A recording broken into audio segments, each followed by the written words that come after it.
Hello guys. आज हम coast guard के एग्ज़ाम को ध्यान में रखते हुए उसके सिलेबस के अनुसार आज हम रिवर को नोट्स से कवर करेंगे। बहुत कम समय में ही हम रिवर्स को कंप्लीट कर लेंगे। तो ये वीडियो आपके लिए बहुत यूज़फुल होने वाली है, इसलिए इस वीडियो को लाइक करें, सब्सक्राइब करें और शेयर करें, जिससे दूसरों छात्रों को भी इससे लाभ हो सके। तो आइए हम कवर करते हैं रिवर। यह रिवर जो है आपके कोस्ट गार्ड, स्पेशल यह वीडियो जो है वो है कोस्ट गार्ड के लिए, कोस्ट गार्ड के लिए। तो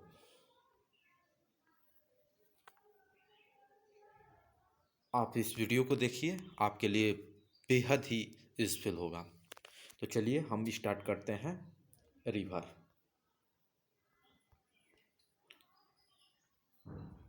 देखिए, रिवर को हम दो पार्ट में बांट कर पढ़ते हैं। फर्स्ट पार्ट जो होता है वह होता है उत्तर भारत की नदियाँ। ये जितनी ये उत्तर भारत, यहाँ से डिवाइडेड ये लाइन है, तो इसके ऊपर जितनी ये नदियाँ हैं ये हैं उत्तर भारत की नदियाँ। और नीचे ये जितनी नदियाँ हैं, ये जितनी नदियाँ हैं ये हैं दक्षिण भारत की नदियाँ।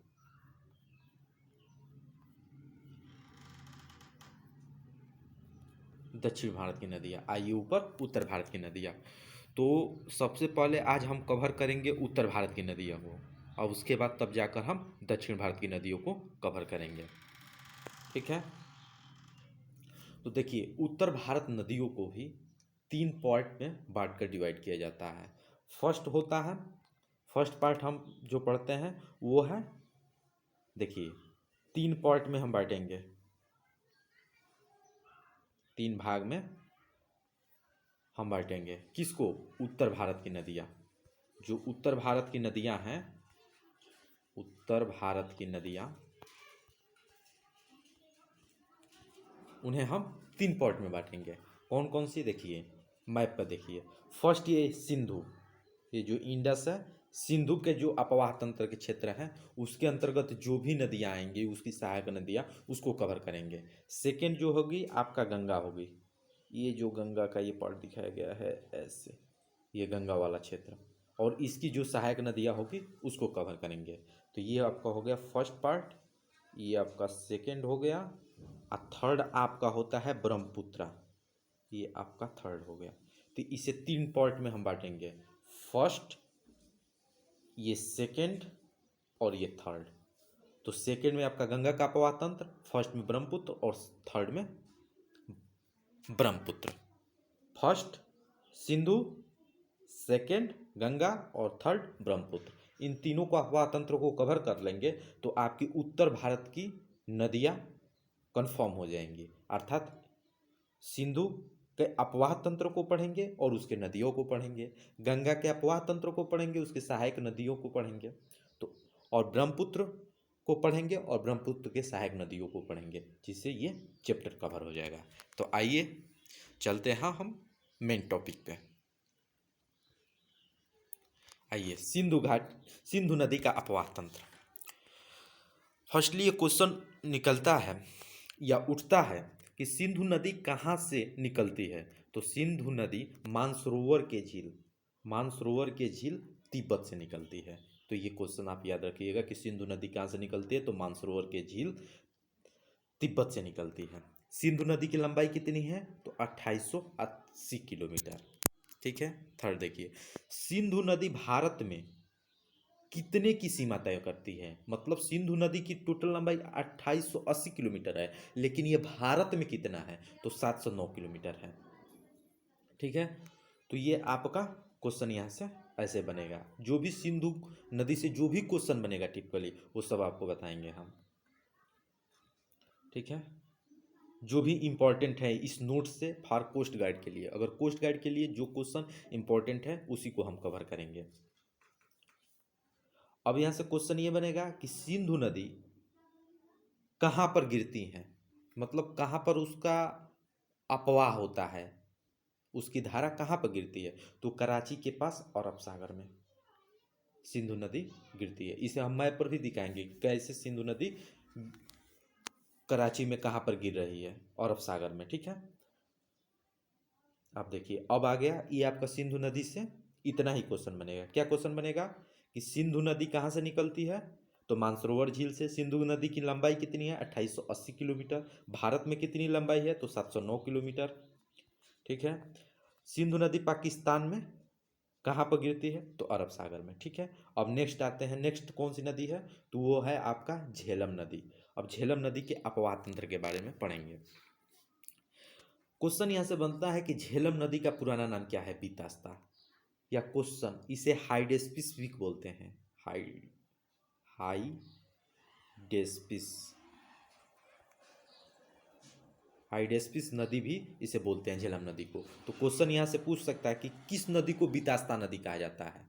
ऑप्शन में 4 दे देगा, गंगा, चिनाब, बेतवा और झेलम। तो कौन सा सही होगा? झेलम। तो ऐसे क्वेश्चन वहाँ पर उठा सकता है। नेक्स्ट क्वेश्चन देखिए, झेलम नदी की सीमा कितनी है? तो वो 400 किलोमीटर लंबी है। झेलम नदी की लंबाई कितनी है? 400 किलोमीटर है, ठीक। आगे देखिए, झेलम नदी का उद्गम स्थान कहाँ है? यहाँ से क्वेश्चन पूछता है कि झेलम नदी का उद्गम स्थान कहाँ है? तो शेषनाग झील, ठीक है। कहाँ है? शेषनाग झील। तो ये आपका इंपॉर्टेंट है, शेषनाग झील इंपॉर्टेंट है, इसको नोट कर लीजिएगा। उद्गम स्थान से क्वेश्चन बनता है। अगर कोस्ट गार्ड में नदी से क्वेश्चन बनाएगा तो उद्गम स्थान से क्वेश्चन बनाएगा। सिंधु नदी को हमने कहाँ पढ़ा? मानसरोवर झील। और झेलम नदी का कहाँ पढ़ा? शेषनाग झील, ठीक है। नेक्स्ट देखिए, अब पढ़ेंगे हम चिनाब नदी के बारे में। चिनाब नदी का अपवाह तंत्र। तो चिनाब नदी कहाँ से निकलती है? चिनाब नदी का उद्गम स्थान कहाँ है? तो हिमाचल प्रदेश से निकलती है। कहाँ से? हिमाचल प्रदेश। ये देखिए हिमाचल प्रदेश से निकलती है। हिमाचल प्रदेश में कहाँ से? तो बड़ा लच्छादारा से। तो देखिए क्वेश्चन यहाँ से उठाएगा किस तरफ से? क्वेश्चन दो टाइप से उठाएगा। चिनाब नदी का उद्गम स्थान कहाँ है? तो बड़ा लच्छादारा, ठीक है। अब पूछेगा कि चिनाब नदी का उद्गम स्थान किस राज्य में है? तो हिमाचल प्रदेश, ठीक है। तो दो टाइप से यहाँ से क्वेश्चन बनाएगा। देखिए आगे, और क्वेश्चन ये बनाएगा चिनाब नदी से रिलेटेड, सिंधु की सबसे लंबी सहायक नदी कौन सी है? तो आपकी ये चिनाब ही है। सिंधु नदी की सबसे लंबी सहायक नदी चिनाब नदी है, ठीक है। क्वेश्चन नेक्स्ट, और चिनाब नदी की कुल लंबाई कितनी है? तो 800 किलोमीटर है। 1800 किलोमीटर है। कितनी है? 1800 किलोमीटर, ठीक है। तो ये क्वेश्चन सबसे इंपॉर्टेंट कौन सा बनता है? तो इंपॉर्टेंट यही क्वेश्चन बनता है कि सिंधु की सबसे लंबी सहायक नदी कौन सी है? तो चिनाब नदी है, ठीक है। आगे देखिए, तो अगर जब भी अगर क्वेश्चन चिनाब नदी से उठाएगा तो यही 3 क्वेश्चन बनेगा। उसका उद्गम स्थान, सेकेंड उसकी सिंधु नदी के सहायक नदियों में सबसे लंबी नदी कौन है? तो चिनाब। और थर्ड इसकी लंबाई। केवल 3 क्वेश्चन चिनाब नदी से उठाएगा, ठीक है। आगे देखिए, अब रावी रावी नदी से अब कौन से क्वेश्चन उठाएगा? इसको देखिए, रावी नदी का उद्गम स्थान कहाँ है? सब नदियों का पहले उद्गम स्थान भी देखते जाइए, उससे रिलेटेड मतलब हमने सेपरेट करके वीडियो बनाया है कि रावी नदी का उद्गम स्थान मतलब रावी नदी या चिनाब नदी या झेलम नदी चाहे सिंधु नदी, इससे एक नदियों से कितना टाइप का क्वेश्चन बन सकता है? तो 3 या 4 इसी टाइप से क्वेश्चन बन सकते हैं। तो रावी नदी से भी 3 क्वेश्चन बनेगा। कौन कौन सा? फर्स्ट क्वेश्चन ये पूछ सकता है कि रावी नदी का उद्गम स्थान। उद्गम स्थान, तो उद्गम स्थान कहाँ है? रोहतांग दर्रा। हिमाचल प्रदेश के रोहतांग दर्रे से निकलती है। यहाँ पे ये क्वेश्चन आपसे पूछ सकता है कि रावी नदी किस राज्य से निकलती है? तो हिमाचल प्रदेश। अगर दर्रे से बात आ जाए या पैलेस की बात आ जाए तो रोहतांग दर्रा, ठीक है। और इसकी सीमा कितनी है? इसकी लंबाई कितनी है? तो 725 किलोमीटर, ठीक है। नेक्स्ट देखिए, ये इतना इंपॉर्टेंट नहीं है कि ये चिनाब नदी कहाँ पर मिलती है, ये पूछा नहीं जाएगा आपसे, तो इसको छोड़िए। जो इम्पोर्टेंट है मैं उसी को ज़्यादा टच करूँगा। Only for coast guard. Coast guard के एग्ज़ाम के पॉइंट ऑफ व्यू से ये बहुत इंपॉर्टेंट है। एयरफोर्स के भी एग्ज़ाम के लिए बहुत इंपॉर्टेंट है। नेवी के लिए भी इंपॉर्टेंट है, मतलब यूपीपी के लिए भी इंपॉर्टेंट है, एसएससी जीडी के लिए इंपॉर्टेंट है, क्योंकि इससे बाहर क्वेश्चन नहीं पूछा जा सकता है। इतना सफिशियंट है, ठीक है। बस इसको आपको याद रखना है और बार बार रिवीजन करना है। 1 से 2 बार आप वीडियो देखेंगे, आपको निश्चित रूप से यह याद हो जाएगा। आगे देखिए, ब्यास नदी का अपवाह तंत्र। ठीक, अब ब्यास नदी से क्या क्या क्वेश्चन बन सकता है?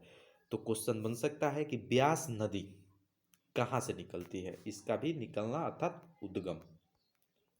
उद्गम पैलेस कहाँ से है? तो वो है ब्यास कुंड। ब्यास नदी ब्यास कुंड से निकलती है। इसकी लंबाई कितनी है? तो 470 किलोमीटर है। ठीक है, और ये क्वेश्चन टफेस्ट क्वेश्चन है, थोड़ा सा लेवल अप करेगा तो ये क्वेश्चन पूछ सकता है कि सतलज नामक नदी से ब्यास नदी कहाँ पर मिलती है? तो वो मिलती है हरिक नामक स्थान पर। तो ये कोस्ट गार्ड के एग्ज़ाम से इम्पोर्टेंट नहीं है, इसलिए इसको आप स्किप भी कर सकते हैं, लेकिन इसको मैंने बता दिया। ठीक है, अब आइए नेक्स्ट, सतलज नदी। सतलज नदी बहुत इम्पोर्टेंट है, यहाँ से क्वेश्चन इस नदी से ज़्यादा पूछा जाता है। ठीक है, तो ध्यान से इसको देखिए। फिर इससे भी वही क्वेश्चन, पहला फर्स्ट उद्गम, सतलज नदी का उद्गम स्थान कहाँ है? तो कैलाश पर्वत के राकस्थल। ठीक है, कैलाश पर्वत के राकस्थल से निकलती है। ठीक है, और ये क्वेश्चन नोट में है कि सिंधु नदी और सतलज नदी यही दो नदियां हैं जो भारत को छोड़कर, इनका उद्गम स्थल भारत में नहीं है। ठीक है, नहीं तो अन्य सभी नदियों का उद्गम, जैसे गंगा का है उसका भी भारत में उद्गम स्थान है, शेषना झेलम का भारत में है। मतलब जो भी अन्य नदियाँ हैं उत्तर भारत का, उनका उद्गम स्थल कहाँ है? भारत में है। लेकिन एक सिंधु और सेकंड सतलज, इनका उद्गम स्थान कहाँ है? भारत से बाहर है। ठीक है, नेक्स्ट देखिए, सतलज नदी की कितनी सीमा तय करती है? तो 1050 किलोमीटर। ठीक है, कितनी?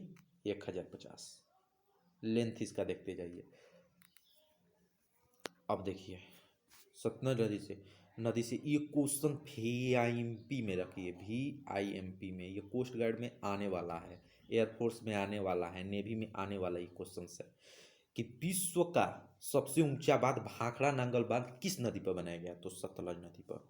तो ये VIMP क्वेश्चन बनेगा, भाखड़ा नांगल बांध किस पर बना है? तो सतलज नदी पर। ये वेरी वेरी इंपॉर्टेंट है कोस्ट गार्ड एग्जाम से। ठीक है, नेक्स्ट देखिए आपका, अब आ गए गंगा। गंगा नदी भी वेरी वेरी इंपॉर्टेंट है एग्जाम के दृष्टि से। पूछेगा कि सबसे लंबी नदी कौन सी है? भारत की सबसे लंबी नदी कौन सी है? तो ब्रह्मपुत्रा। लेकिन भारतीय सीमा में बहने वाली सबसे लंबी नदी कौन सी है? गंगा नदी। ठीक है, तो ये क्वेश्चन बहुत टेक्निकल है, इसलिए यहाँ पर देखिए, भारतीय सीमा में, देखिए भारतीय सीमा में बहने वाली सबसे लंबी नदी गंगा नदी है, और भारत की सबसे लंबी नदी तो ब्रह्मपुत्र नदी। लेकिन इसकी सीमा भारत में नहीं है, क्योंकि यह बाहर से निकलती हुई आती है ब्रह्मपुत्र नदी। इसका केवल भारत में ही इसका अपवाह तंत्र नहीं है, इसके भारत देश से बाहर भी इसका अपवाह तंत्र है। तो क्वेश्चन दो टाइप से यहीं से उठाएगा, सब भारत की सबसे लंबी नदी तो ब्रह्मपुत्रा, लेकिन भारतीय सीमा में बहने वाली सबसे लंबी नदी तो गंगा नदी। इसको यहाँ पर वर्ड को ध्यान दीजिएगा, यहाँ से क्वेश्चन घुमा सकता है। हाँ, अब यहाँ से गंगा नदी का उद्गम स्थल कहाँ है? तो गंगोत्री हिमानी। गंगा नदी शुरू में किन दो धाराओं से मिलकर बनी है? भागीरथी और अलकनंदा। इन्हीं दो धाराओं पर जहाँ पर मिली है वहीं पर इसका नाम गंगा पड़ा है, भागीरथी और अलकनंदा। ठीक है, भागीरथी और अलकनंदा दो धाराओं को मिलकर कौन सी नदी बनी है? गंगा नदी बनी है। ठीक है, क्वेश्चन देखते जाइए। सेम वही क्वेश्चन है कि देवप्रयाग में भागीरथी और अलकनंदा गंगा के नाम से जानी जाती है। इन दोनों धाराओं को मिलकर गंगा का नाम दिया गया है। किसका नाम दिया गया है? गंगा का। ठीक है, गंगा नदी के लंबाई कितनी लेंथ है? तो 2525 किलोमीटर है। गंगा की लंबाई कितनी है? 2525 किलोमीटर है। नेक्स्ट, गंगा नदी हरिद्वार में आकर मैदानी भागों में बहना शुरू हो जाती है। तो ये उतना इम्पोर्टेंट क्वेश्चन नहीं है, ये उतना इम्पोर्टेंट नहीं है, तो इस पर मैं ऐसे ट्रिक लगा देता हूँ। जो इम्पोर्टेंट नहीं है उसको आपको तैयार करने की कोई ज़रूरत नहीं है, क्योंकि ये रिवीजन है, ठीक है। तो अभी गंगा में पश्चिम में 2 बीतारिका विभाजित होती है, ये भी आपके लिए उतना इंपॉर्टेंट नहीं है, तो इसको हम छोड़ देंगे। गंगा से यही क्वेश्चन बनेगा। हाँ, ये इंपॉर्टेंट है, VIMP, इसको भी आप रखिए, VIMP, very very important. Ganga नदी को बांग्लादेश में किस नाम से जानते हैं? तो पद्मा, पद्मा, ये याद रखिएगा। गंगा नदी को बांग्लादेश में किस नाम से जानते हैं? तो पद्मा के नाम से जानते हैं। वेरी वेरी इंपॉर्टेंट क्वेश्चन है। नेक्स्ट देखिए। हाँ, अब गंगा नदी को भी हम 2 पार्टों में बांट कर अध्ययन करते हैं। फर्स्ट, ये जो गंगा नदी यहाँ से निकली है ऐसे, अभी दिखाते हैं। गंगा नदी जो है ऐसे करके ये भारत का पूरा अभी तो नक्शा उधर बनाए हैं, तो इसमें देखिए बाएं से मिलने वाली नदियाँ और दाएं से मिलने वाली नदियाँ को, इसको 2 पार्ट में बांट कर कवर। ये मेन कौन सी है? ये गंगा नदी है, ये गंगा है। ये मेन कौन सी है? गंगा नदी है। और इसमें इधर से नदी आई है, इधर से आई है, इधर से, इधर से, इधर से, ये नदियाँ मिली हुई हैं। तो मेन गंगा नदी यही है। तो इसको हम 2 पार्ट में बांट कर अध्ययन करेंगे कि दाएं से मिलने वाली और बाएं से मिलने वाली नदियाँ, ठीक है। क्योंकि याद रखने में ईजी होता है, क्योंकि आप इजीली याद कर सकते हैं। ऐसे नदियाँ जो होती हैं, बहुत सी नदियाँ हैं, उसमें आप पजलिंग में फंस जाएंगे, इसलिए टॉपिक वाइज पढ़े। फर्स्ट हमने कैसे पढ़ा कि उत्तर भारत की नदियाँ और दक्षिण भारत की नदियाँ। तो उत्तर भारत की नदियाँ में हमने सिंधु का अपवाह तंत्र, गंगा का और ब्रह्मपुत्र का 3 में डिवाइड किया। सिंधु में पूरा उसके झेलम, चिनाब जो उसकी सहायक नदियाँ हैं उसके बारे में पढ़ा। अब उसके बाद अब गंगा के अपवाह तंत्र में आए तो गंगा के बारे में हम पढ़ेंगे, और उसमें गंगा में ज़्यादा सहायक नदियाँ हैं। तो इसको हम 2 पार्ट में बांटेंगे। फर्स्ट, बाएं ओर से मिलने वाली नदियाँ, और सेकेंड, दाएं ओर से मिलने वाली नदियाँ, ठीक है। तो आइए अब पढ़ते हैं हम गोमती नदी के बारे में। गोमती नदी, रामगंगा नदी, ये छोटी छोटी है, यहाँ से क्वेश्चन नामात्र के पूछे जाते हैं, लेकिन 1 नंबर तो लेना ही है, क्योंकि रिवर से कोई भी क्वेश्चन आ जाए, कोस्ट गार्ड हो या एयरफोर्स या नेवी या SSC GD या UPP, आपको छोड़ना नहीं है। तो इसलिए ज़्यादा क्वेश्चन नहीं मिले। गोमती से 2 क्वेश्चन देखिए। फर्स्ट, उद्गम इसका पूछेगा। उद्गम पैलेस कहाँ है? तो पीलीभीत, उत्तराखंड के पीलीभीत से निकलती है गोमती नदी, ठीक है। अब गोमती नदी की लंबाई कितनी है? तो 940 किलोमीटर, बस इतना सफिशियंट है। और ये कहाँ पर मिलती है? तो गाजीपुर, उत्तर प्रदेश में गोमती नदी गंगा से मिल जाती है, ठीक है। तो यहाँ से ये गाजीपुर वाला क्वेश्चन नहीं पूछेगा, बस उद्गम पैलेस देखते रहिए आप। रामगंगा नदी कहाँ से निकलती है? तो ये भी उत्तराखंड नैनीताल से। इसकी लंबाई 690 किलोमीटर। कहाँ पर मिलती है गंगा से ये? तो कन्नौज के पास मिलती है। तो क्वेश्चन देखिए, यहाँ से 2 क्वेश्चन यहाँ से बनता है। क्वेश्चन, गोमती नदी किसकी सहायक नदी है? गंगा। कहाँ पर मिलती है? गाजीपुर। रामगंगा किसकी सहायक नदी है? तो गंगा नदी की। कहाँ पर मिलती है? तो कन्नौज, उत्तर प्रदेश। तो ये यहाँ से क्वेश्चन पूछ देता है, सहायक नदी से रिलेटेड क्वेश्चन और प्लस उसके उद्गम स्थान, तो ये तैयार रखिएगा। अब आते हैं नेक्स्ट क्वेश्चन पे। घाघरा नदी। घाघरा नदी इंपॉर्टेंट है, यहाँ से क्वेश्चन पूछता है कि घाघरा नदी का उद्गम, फर्स्ट आपको उद्गम पैलेस बनाना, तो कहाँ है? मापोचोंगा। मापोचोंगा हिमानी से इसका उद्गम स्थल है। हाँ, ये VIMP क्वेश्चन है। क्या है? VIMP, वेरी वेरी इंपॉर्टेंट है ये क्वेश्चन। घाघरा नदी को पहाड़ी भाग में किस नाम से जाना जाता है? तो करनाली। ये याद रखिए, वेरी वेरी इंपॉर्टेंट है, ये क्वेश्चन आ सकता है कि घाघरा नदी को पहाड़ी भागों में किस नाम से जाना जाता है? तो करनाली। घाघरा नदी की लंबाई 1080 किलोमीटर। घाघरा नदी गंगा से कहाँ पर मिलती है? तो छपरा, बिहार में मिलती है, ठीक है। इसे मैप में हम अच्छे से डिकोड करेंगे कि कैसे यहाँ पर छपरा बिहार कहाँ पे है, कैसे वहाँ पर मिल रही है, ये सब हम दिखाएंगे। लेकिन पहले आप रिवीजन में हैं तो आप रिवीजन करिए, इसका हम विस्तृत वीडियो बनाएंगे अभी ये, क्योंकि एग्ज़ाम आपके पास में है और केवल आप इसको रिवीजन कीजिए। जो इम्पोर्टेंट है मैं उस पर विशेष ध्यान दे रहा हूँ, तो आप भी उस पर विशेष ध्यान दीजिए। इस वीडियो को 2 बार 3 बार देखिए, आपके लिए निश्चित रूप से बेनिफिट होगा। देखिए नेक्स्ट, गंडक नदी। अब गंडक नदी कहाँ से निकलती है? तो धवलागिरी चोटी से। क्वेश्चन ये पूछ सकता है कि गंडक नदी कहाँ से निकलती है? धवलागिरी चोटी से। अब देखिए, ये भी यहाँ से क्वेश्चन आप रखिए, VIMP, ये क्वेश्चन